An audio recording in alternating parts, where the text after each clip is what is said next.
It is time for Talking Pints. I'm joined by Carlton Leach, who joins me on the programme. Welcome to the programme. Now, we've had, over the weekend, a friendly football match between Tottenham and Rangers, ending in extreme violence. Statements being put out today by all the football authorities. They're going to clamp down, crack down on violence, on bad language, on discriminatory behaviour. We've heard it all before. Now, you are as I understand it, passionate Hammers man, passionate. Yes, definitely, West Ham supporter. And this is sort of from being down there, is it? The age of 6, I was in Glasgow on Tuesday at Rangers. We played Rangers in the friendly on Tuesday, and then they took them on the Saturday. Right. But we, because of the thing, we sort of became together, and we've got a mutual passion, like obviously Britain as well, and the love of the British and the Union Jack, and we all came together, we all drunk together. There was no bad language. We mixed together. I'm pleased to hear that. It was brilliant. It was one of the best days of my life. Because it didn't happen with Spurs. No. But you yourself, Carlton, as a football supporter, you were associated with some pretty violent outfits, weren't you? Yeah. So what was it about? Was going to football about the violence, or was it about the football? It's both. It was growing up in the East End, and a working class background. Fighting was a currency of life, if you like to say. So you made your reputation. The thing is, if you didn't stand up for yourself, you got bullied and put down. And it's like most things. And so you learned. I was bullied as a child. You learned to stand up. And I had just one sister, a lot of big families, loads of brothers. Went to school. We had a fight with one brother, and the brothers come round. And I started going football with my dad from the age of 6 in 1965. Loved football, and West Ham, and a family grew. I got to meet people. West Ham won the World Cup, didn't they? That's what West Ham supporters say. I'm glad you said it. I was waiting for it to come up. I didn't want to keep throwing it in there. But yeah, we did win the World Cup. And I remember watching it in black and white at the time, because we had black and white tellies. But you were involved with some bad stuff. Yeah. But it got kind of worse, didn't it? You met a guy called Tony Tucker. Yeah. As years later, we both grew up in the East End, Forest Gate. He went to one school around the corner, a bit older than me, and we heard of each other growing up. You get reputations as a kid, and we met years later through the rave scene, security, and when we bumped into each other, a friendship bonded between us. He was running security in Essex, I was running security in London, and he had security companies, so we got together. I needed companies, and he helped me open an office up in Ilford. But he was making money in other ways too, wasn't he? Of course he was, yeah. But not strictly, as they said, he was a big importer of drugs. It was more to do with the club scene, supplying ecstasy, which a lot of people was involved in. Well, not much difference, is there?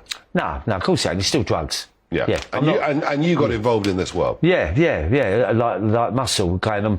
The thing was, coming from a poor background and never going to be wealthy as such. Listen, I've done my apprenticeship in the docks as a ship repairer, Royal Albert Docks. And when I've done my apprenticeship, Margaret Thatcher shut it down and put a runway there.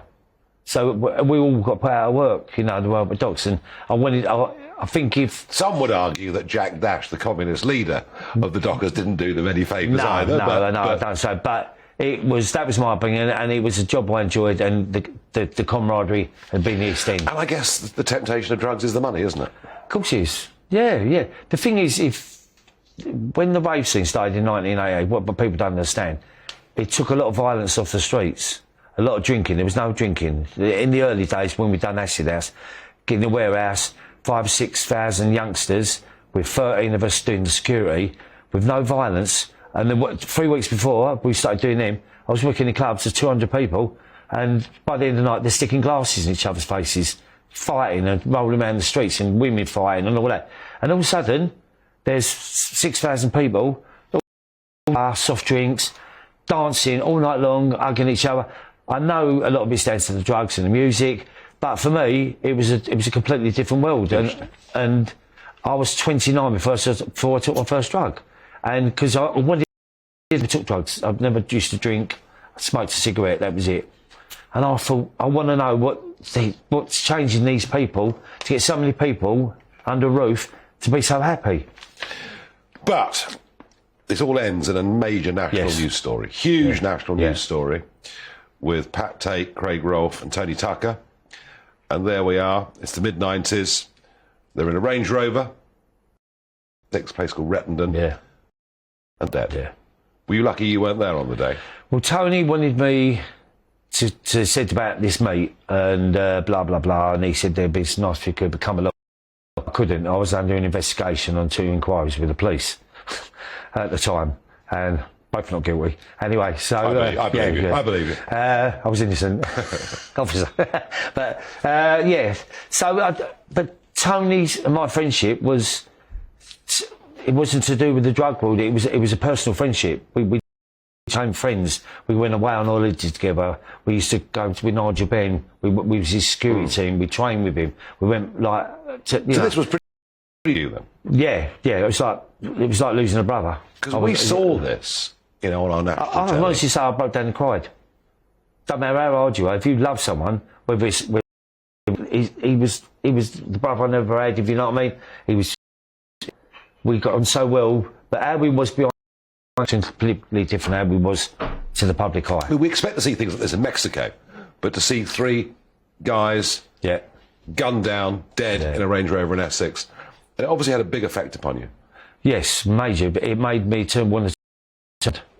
I actually because you feared you'd be dead? Yeah, because I had children and I had responsibilities like.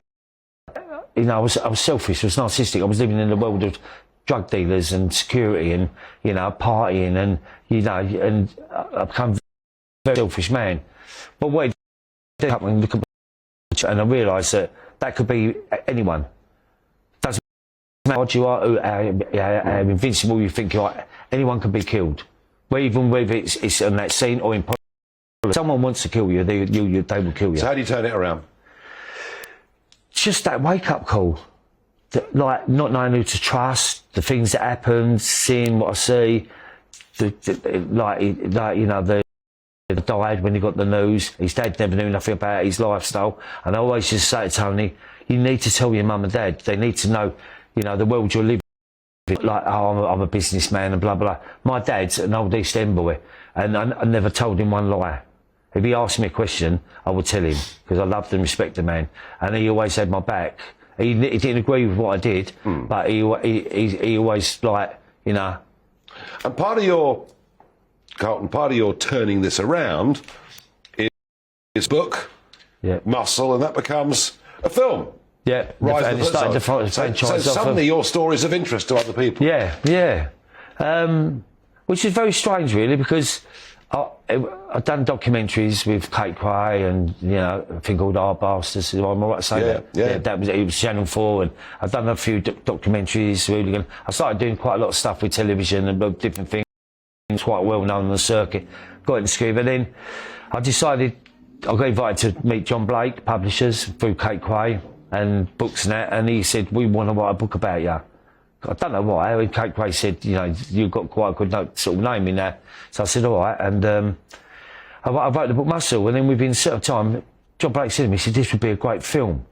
Like that. And I thought, a film about... I'm not even dead. Normally, you have to be dead to have a film made about you, And I'm thinking, no. And then, I met a certain person who... and he said to me, I'll give him a copy of the book, come back, and he was getting into films.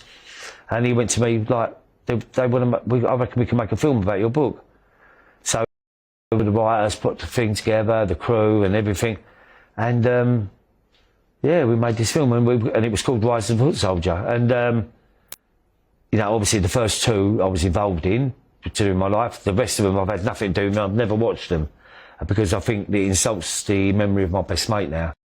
It's because they've become like carry-on films rather than true fact. Do you hope, Carlton, that through your writing and through record, you said yourself you were narcissistic, your kids were getting a bad deal, you wouldn't have been there one day. Are these stories that can help stop other people going down this path? I've just been... what I've done with this book, I've involved all my children. So this is your new book? Yeah, my latest one, The Final Say. I'm 63, and I've involved my children, my son, my sister, close friends, because I tell their story, how they were about their dad. And I said to them, be truthful. in it to be a lot worse. But I didn't realise that no matter what I did, because they how much they loved me, and that brought me see none of it. Like the thing, Jay who works for me, he got the stories off of them. So when I actually see him, to me, but I gave them the chance about their father, which a lot of people, because of autistic behaviour and being a famous villain or whatever they are, I think no, they deserve a say about live with me from being born. I'm their dad, and the good and the bad. And so is my sister. Can you put other people off going down this road? Yeah, I'm just doing the thing at the moment with a thing that he does, works with youth. He's government backed, and he wants me to do chats with youngsters about gang violence and explain to them. I've done it before. I've done your Leeds University. I've travelled the country, Arrogate and stuff. With Daniel Taylor's dad, I have spoke, but I want to do a lot more of that because I've always kept my children away from that side of life. Because I've protected them. Because I thought I'll put my neck on the line because I want them to have the things that I never had for being in the workforce. I get that, and that's why I've done it. Yeah, not for the you know. But it's football separate. The actual underworld and and earning that money. That was to make their lives and the holidays I couldn't have. You know. But it's still not the right route, is it? No. Well, it's right. Carlton, all I can say is thank you for coming on, sharing your story. I've got the utmost respect for you. And well, thank you. Well done for turning your life around the way you have. Thank you very much, and thank you for having me. And if you can put a few people off going down that route. Listen, if you're out there, read the book.